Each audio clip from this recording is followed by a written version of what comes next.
I'm happy to investigate any piece of land. Obviously, in this election, you've seen land has been a massive issue in this election.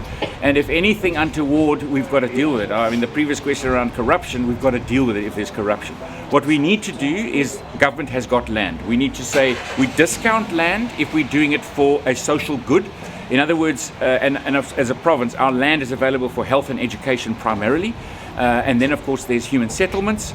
So if it's for the social good, we can discount it. If it's not for the social good, we actually have to, we owe it to the citizens who we represent to get the best price you can for a piece of land, and then you've got to make sure you use that funding to subsidize something else. So in other words, if you've got 100 billion rands worth of asset that you want to sell, and you sell it as a province, what are you going to do with that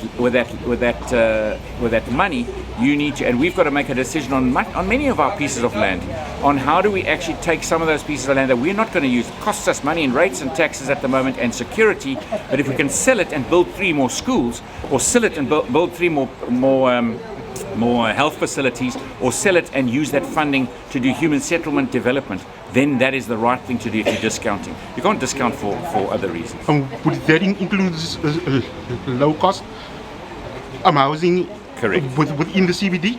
Yes, so you'll know already we've finished with the one out in Pinelands as the first test model on the better living model. Now there's the Helen Bowden that we've got exactly the same model that we want to run through on the Helen Bowden. Obviously there are issues on the Helen Bowden. There are people that we can't even get into developing that piece of property yet, because people have actually occupied that piece of property, as have a lot of pieces of land been occupied in the last while. And we need to make sure that we actually clear that out of the way. We get a full, proper, clean process going that we can actually get access. And there's a few pieces of land in the inner city. But also what we've got to do, it's across the board that we've got to actually make land. And I think the biggest things for me is the military land that is actually in and around the city. And of course, you see District 6, I mean, 25 years later, come on guys, why can't we get District 6? There's the biggest piece of land right in the middle of the city. Let's get this District 6 working.